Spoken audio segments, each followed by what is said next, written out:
নমস্কার, astrology with Jayate সবাইকে স্বাগত জানাই। আজকে আমাদের মূল বিষয়টি হলো হনুমান গদা শঙ্খ। জয় হনুমান। হনুমান গদা শঙ্খ দিয়ে আজকে আমরা আমাদের এপিসোডটা শুরু করব এবং আজকে আমাদের এপিসোডে আমরা জানব যে হনুমান গদা শঙ্খ এই যে জিনিসটি আপনারা দেখছেন, এই জিনিসটি আমাদের জীবনে কতখানিটা উপকারী এবং এর কি, কি লাভ আছে, কিভাবে আমরা এইটাকে আমাদের জীবনে ব্যবহার করতে পারি এবং তার কি, কি সুফল আমরা পেতে পারি, কিভাবে আমাদের নিজেদের প্রোটেকশন দিতে পারি, এই সমস্ত বিষয়গুলো জানবো আজকে আমরা এই ভিডিওতে। খুব ইম্পর্ট্যান্ট ভিডিও, কারণ আজকের দিনে আমাদের অন্ততপক্ষে প্রত্যেকেরই ঘরে এটা সবাই ব্যবহার করতে পারে এবং প্রত্যেকেরই ঘরে অন্ততপক্ষে একটি হনুমান গদাশঙ্খ থাকার খুবই প্রয়োজন আছে, তাই না? মূল বিষয়ে যাওয়ার আগে সকল দর্শক বন্ধুদেরকে জানিয়ে রাখি, যারা জন্ম কুষ্টি সংক্রান্ত বিষয় বা হরোস্কোপ ম্যাচিং বা ডিস্টেন্স হিলিং বা যে কোনো রকম গ্রহরত্ন নিয়ে আমার সাথে আলোচনা করতে চান, তারা উপরে দেওয়া নাম্বারটিতে যোগাযোগ করতে পারেন। নাম্বারটি একবার বলে দিচ্ছি, 9831702504। আরেকবার বলে দিচ্ছি, 9831702504। তাহলে আসুন আজকে আমাদের যে মূল বিষয় হনুমান গদা শঙ্খ, এই বিষয়টাতে আসা যাক। অত্যন্ত গুরুত্বপূর্ণ এই হনুমান গদা শঙ্খ। হুম হনুমান হনুমানজি আমরা জানি কি সংকট মোচন। আপনারা মোটামুটি প্রত্যেকেই জানেন যে আপনারা ওই হনুমান চালিসা সবাই কম বেশি সবাই বাড়িতে পাঠ করেন, আজকাল রেগুলারই পাঠ করেন এবং যে ধরনের আমাদের দিনকাল পড়েছে তাতে তো দেখছি অধিকাংশ লোকই হনুমান চালিসা পাঠ করে। মোটামুটি সবাই এই ব্যাপারটা জানে, ঠিক আছে? যারা জানেনও না তারাও পাঠ করবেন, সেটা ভীষণই ভালো, ঠিক আছে?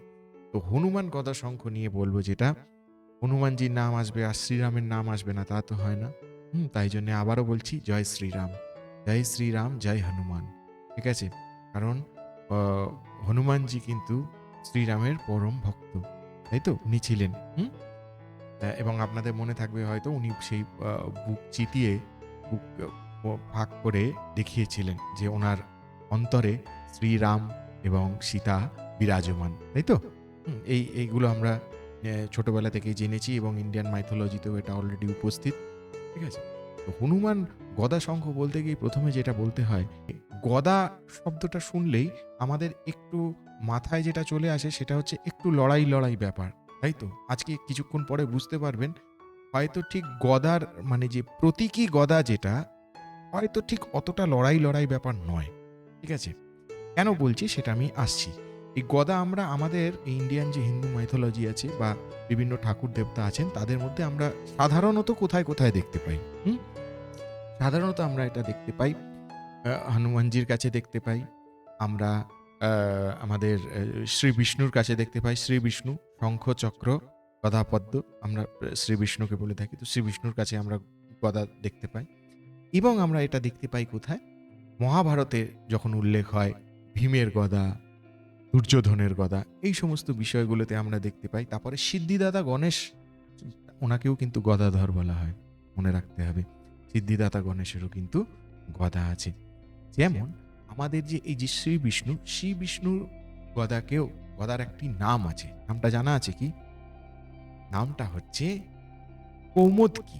কৌমুদকি অর্থাৎ এর কৌমুদকি শব্দটার অর্থ হলো মন মোহিতকারী, মানে মন নিয়ে চলে যাচ্ছে যে। হনুমানজির শ্রী সংকটমোচন হনুমানজির গদারও কিন্তু অনেকেই এটা ধারণা করা হয় যে ওনারও গদার নাম হলো কৌমুদকি, ঠিক আছে? এটা অনেকেই হয়তো জানতেন না, নতুন তথ্য দিলাম আপনাদেরকে। কৌমুদকি হচ্ছে আর গদার নাম। তো এবার আসি মূল পর্বে, যেটা হচ্ছে আমাদের এই যে হনুমান গদা শঙ্খ নিয়ে আজকে আমরা আলোচনা করছি। আপনারা সবাই ছবিতে দেখতে পাচ্ছেন এটা যথেষ্ট বড় সাইজে, যথেষ্ট মানে বড় সাইজের গদা, মানে শঙ্খটা, ঠিক আছে? এটা একটা শাঁখ, হ্যাঁ? যেহেতু এর সাইজটা বড় এবং প্রায় গদার মতো, তাই জন্যই এটাকে বলা হয় হনুমান গদা শঙ্খ। আপনারা সাইজ দেখতে পাচ্ছেন, প্রায় একটি বড় ১ ফুটের স্কেলের থেকেও একটু বেশি হয়, মোটামুটি মোর অর লেস, ঠিক আছে? এবং সামনের দিকটা ওরকম অতখানিটা উঁচু গোলগাল বলে তাকে হনুমান গদা শঙ্খ হিসেবে আমরা ট্রিট করে থাকি। বিভিন্ন পুণ্য কাজে, সব ভালো ভালো কাজে কিন্তু এই হনুমান গদা শঙ্খের ইউজ হয়, ঠিক আছে? বিভিন্ন পুজো পাঠে তো ইউজ হয়ই, হ্যাঁ? আমাদের হিন্দু কালচারে বিভিন্ন পুজো পাঠে তো এটা ইউজ হয়। তাছাড়াও আমি বলছি আপনাদেরকে কয়েকটা কথা, আমরা কোন কোন ক্ষেত্রে ব্যবহার করতে পারি। তার আগে বলি, আপনারা হনুমানজির নামগুলো জানেন? হনুমানজির নামগুলো, এবং হনুমানজির নামগুলো আমি একটু বলে দিই। যারা জানেন না, প্রথমবার শুনছেন, তারা খুব ইন্টারেস্ট পাবেন তাদের জন্যে। হনুমান মারুতি, মারুতি সবাই জানেন যে মারুতি মানে কার? মারুতি কিন্তু শ্রী হনুমানজির আরেকটি নাম। ঠিক আছে? বজরং বলি এটা সবাই জানে। অঞ্জনেয়, অঞ্জনী পুত্র। হুম? তাই অঞ্জনেয় এবং রাম শাখা এই কয়েকটা নাম কিন্তু হনুমানজির খুব পপুলার। ঠিক আছে? এবারে বলে দিই, এই যে হনুমান গদা শঙ্খ বেসিক্যালি এর কাজটা কি? মানে আমাদের কি উপকারে লাগে? প্রথম কথা হচ্ছে প্রোটেকশন। আমাদের বিভিন্ন দিক থেকে যে নেগেটিভ এনার্জি গুলো আমাদের দিকে আসে বা কিছু সেই সমস্ত জায়গা থেকে প্রোটেকশন, নজর লাগা থেকে প্রোটেকশন, হ্যাঁ? বা আমাদের যাতে আরো উন্নতি হয়, আরো ভালোর দিকে। কারণ আমরা যত বেশি নিজেদের মধ্যে পজিটিভ এনার্জিটা গেইন করতে পারবো বা ভালো কিছু গেইন করতে পারবো বা আমাদের প্রোটেক্টিভ লেয়ারটা যত ভালো থাকবে, তত তো আমরা উন্নতি করতে পারবো। আরো ভালো কাজের দিকে যেতে পারবো। সেই প্রোটেকশনটা কিন্তু এই হনুমান গদা শঙ্খ দেয়। দারুণ! দারুণ হনুমান গদা শঙ্খ দেয়, কিন্তু এটার ইউজ আছে। যেমন আমরা যাদেরকে দিই তার মানে পুরো রেডি করে দিতে হয়। এর সঙ্গে আরো আনুষঙ্গিক কিছু জিনিস আছে। এগুলো রেডি করে দিতে হয়। ঠিক আছে? এবং পুজো পাঠ করে দিতে হয়। বাট এই হনুমান গদা শঙ্খের যে ব্যবহারটা, হ্যাঁ? শত্রু দমনের ক্ষেত্রে বা ধরুন ইয়ের ক্ষেত্রে, নিজের প্রোটেকশনের ক্ষেত্রে, সাহস বৃদ্ধির ক্ষেত্রে, সাহস বৃদ্ধি এই সমস্ত জায়গাগুলো থেকে অ্যা প্রচণ্ড ভালো একটা রেজাল্ট কিন্তু এই হনুমান গদা শঙ্খ দিয়ে থাকে। হ্যাঁ? এবং আধ্যাত্মিকতার নিরিখে তো অসাধারণ। আধ্যাত্মিকতা এবং নেতৃত্ব। এইবারে আপনাদেরকে শুরুতেই আমি একটা কথা বলেছিলাম, গদা বলতেই আমাদের ১ম এই যেটা মনে পড়ে গদা মানেই একটা একটু মানে মারামারি বা লড়াই সেই ধরনের, যেহেতু আমরা এগুলো ছোটবেলা থেকেই ওই বিভিন্ন প্রোগ্রামে বা অনুষ্ঠানে দেখেছি বা বিভিন্ন ইয়েতে দেখেছি, বা টিভি চ্যানেলের যে সমস্ত সিরিয়ালস গুলো আসতো তাতে দেখেছি। ওইগুলোই আমাদের মাথায় ঘোরে। অ্যাকচুয়ালি এই যে গদা, এই গদাটা কিসের প্রতীক আমি একটু আপনাদেরকে বলতে চাইবো, সেটা হচ্ছে এই গদা হচ্ছে জ্ঞানের প্রতীক। জ্ঞান, জ্ঞানই কিন্তু আসল। জ্ঞান অর্থাৎ বিভিন্ন বিষয়ের উপর আপনার নলেজ, জ্ঞান, শিক্ষা। শিক্ষাই কিন্তু আসল। যখনই আপনার শিক্ষাটা থাকবে তখনই কিন্তু আপনি ভুল করার থেকে নিজেকে ঠিক বাঁচিয়ে ফেলবেন। কিন্তু আপনার যদি শিক্ষাটা না থাকে তাহলে কিন্তু আপনি বারবার গিয়ে সেই ভুলটাই করবেন। অ্যাকচুয়ালি এই গদা কিন্তু সেই শিক্ষারই প্রতীক। জ্ঞান, জ্ঞানই হচ্ছে আসল। হুম? মানে জ্ঞান দিয়ে আপনি যেকোনো জিনিসকে, যেকোনো খারাপ জিনিসকে রিমুভ করে দিতে পারবেন। মানে সবসময় যে আমরা গদা হিসেবে যে সবসময় আমরা ধরে থাকি, গদা মানেই হচ্ছে একটা লড়াই করার বস্তু, তা কিন্তু না। এটা একটা প্রতীক। প্রতীক, কিন্তু এটা হচ্ছে জ্ঞানের প্রতীক। ঠিক আছে?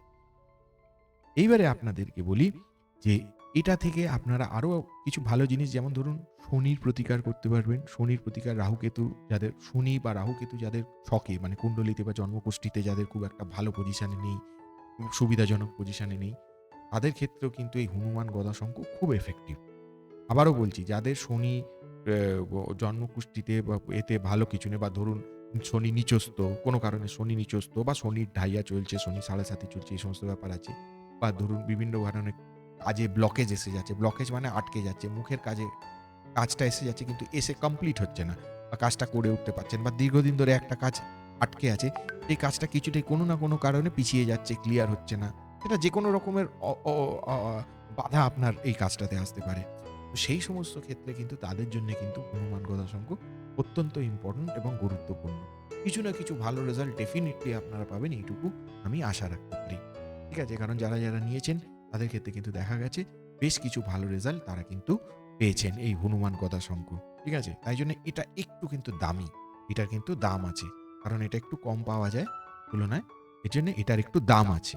হুম? এবং সেরকম এটা রেজাল্টও দেয়। এবারে বলি আপনাদেরকে যে ধরুন কারোর জন্মকুষ্ঠিতে, হ্যাঁ? মানে দেখা গেল যে সেখানে শনির প্রতিকার করাতে হবে বা রাহুকেতুর প্রতিকার করাতে হবে। সেটা আপনারা অ্যাস্ট্রোলজিক্যাল যে ধরনের আমরা সাজেশন দিয়ে থাকি সে ধরনের প্রতিকারও করাতে পারেন।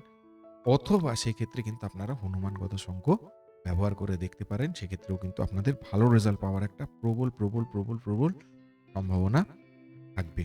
হনুমান গদা শঙ্খ, কিন্তু হনুমান গদা শঙ্খের আমরা যখন কাউকে দিই তখন নির্দিষ্ট কিছু নিয়ম আছে, সেগুলো রেডি করে প্রিপেয়ার করে পুজো-টুজো করে তারপর কিন্তু এই হনুমান গদা শঙ্খ দেওয়া হয়। ঠিক আছে? এটার জন্যে আপনারা আমাকেও যোগাযোগ করতে পারেন। আমার নাম্বার তো উপরে দেয়াই রয়েছে 9831702504। ঠিক আছে? এই বিষয়ে আপনারা যদি অতিরিক্ত জানার থাকে বা ইন্টারেস্ট থাকে, সত্যিই তো কি এটা একবার জেনে দেখি। ১ম বার দেখছি, হয়তো হতে পারে। জানলে ভালো। যদি দেখেন ১ম বার দেখছেন মনে হলো আরেকটু জানি, তাহলে নির্দ্বিধায় ফোন করে এই বিষয়ে আপনারা জানতে চাইতে পারেন। ঠিক আছে? এবং বলে দিই আপনাদেরকে যে হনুমানজির, যেহেতু হনুমান গদাশঙ্খ নিয়ে আলোচনা করছি, তাই হনুমানজির আরেকটা তথ্য আমি আপনাদেরকে দিয়ে দিই। হনুমানজির স্ত্রীর নাম কি? হনুমানজির স্ত্রীর নাম হচ্ছে পূর্বচলা। হনুমানজি আমাদেরকে মানে হনুমানজির যে এই যে দেখবেন কতগুলো জিনিস আমাদের মধ্যে বারবার আসে। কোন, কোন জিনিসগুলো? যেমন ধরুন সুন্দরকাণ্ড। সুন্দরকাণ্ড এই শব্দটা যারা পড়েন বা জানেন খুব ভালো। যারা জানেন না এখনো অবধি যে সুন্দরকাণ্ড বলে, সুন্দরকাণ্ডের একটা আলাদা করে বই পাওয়া যায়। ঠিক আছে? সুন্দরকাণ্ডের এপিসোডটা ওখানে সুন্দর করে বর্ণনা করা আছে। ঠিক আছে? বিভিন্ন ল্যাঙ্গুয়েজে হয়, বাংলাতেও আছে অ্যাভেলেবেল। ঠিক আছে? এবারে সুন্দরকাণ্ড বলুন, হনুমান চাল্লিশা বলুন, এই জিনিসগুলো কিন্তু ভীষণ ইম্পোর্টেন্ট হয়ে যায় যখন আমরা এর পুজো-পাঠটা করি বা পরবর্তী যাকে ধরুন দিচ্ছি এই গণেশ শঙ্খ, হ্যাঁ? তাকেও নির্দিষ্ট কিছু কাজকর্ম আমাদেরকে শিখিয়ে দিতে হয়। তারপর সেটা মেইনটেইন করতে হয়। ঠিক আছে? তো এই যে সুন্দরকাণ্ডের কথা বললাম, এটাও কিন্তু ভীষণ ভালো। আপনাদের বাড়িতে হনুমান গদা শঙ্খ থাক বা না থাক, সুন্দরকাণ্ড আপনারা পড়তেই পারেন। ঠিক আছে? আপনি যেই হন, আপনি সুন্দরকাণ্ড কিন্তু পড়তে পারেন। ওটা কিন্তু ভীষণ ভালো। ঠিক আছে? সুন্দরকাণ্ড, হনুমান চালিসা এগুলো তো আমরা জেনারেলি আজকাল অলমোস্ট সবাই পড়ি। তাই না? হ্যাঁ, নিজেদের ভালোর জন্যে এটুকু করতেই হয়। যারা আধ্যাত্মিকতায় বিশ্বাস করেন আরকি। যারা বিশ্বাস করেন না তাদের ব্যাপার আলাদা। বাট আধ্যাত্মিকতায় যারা বিশ্বাস করেন অবভিয়াসলি তারা তো এগুলো করেই থাকেন। তাই না? আমরা তো করেই থাকি। তো যাই হোক, আজকে হনুমান গদাশঙ্খ নিয়ে আপনাদেরকে অনেক কিছু বললাম। এই বিষয়ে আমার সাথে যদি আপনাদের কোনো আলোচনা করার থাকে, আপনারা 9831702504 এ আমার সাথে যোগাযোগ করে বলতে পারেন। এছাড়াও জন্মকুষ্ঠী সংক্রান্ত বিষয় বা হরোস্কোপ ম্যাচিং বা গ্রহরত্ন বা ডিস্টেন্স হিলিং নিয়ে আমার সাথে যদি কোনো আলোচনা করার থাকে, আপনারা যোগাযোগ করতে পারেন। আপনাদেরকে আজকে একটা নতুন তথ্য দিলাম। এই নতুন তথ্যটা যদি ভালো লেগে থাকে, ভিডিওটা যদি ভালো লেগে থাকে, তাহলে অবশ্যই ভিডিওটিতে একটি লাইক দেবেন, চ্যানেলটিকে সাবস্ক্রাইব করে রাখবেন এবং আপনার গুরুত্বপূর্ণ কমেন্ট অবশ্যই আমার কমেন্ট বক্সে পোস্ট করবেন। আপনাদের আশীর্বাদে ধীরে, ধীরে খুব ভালো জায়গায় যাচ্ছে এই চ্যানেলটা। তাই জন্যে প্রত্যেকটি দর্শক ছোট বড় বিভিন্ন বয়সের এবং চ্যানেল অ্যানালিটিক্সেও আমি দেখেছি বিভিন্ন বয়সের প্রত্যেকটি দর্শককে আমার অনেক, অনেক ধন্যবাদ। অনেক, অনেক শুভেচ্ছা সবাইকে। সকলের সবকিছু ভালো হোক। ঠিক আছে? তো আজকে এ পর্যন্তই। সঙ্গে থাকুন, দেখতে থাকুন অ্যাস্ট্রোলজি উইথ জয়। ধন্যবাদ।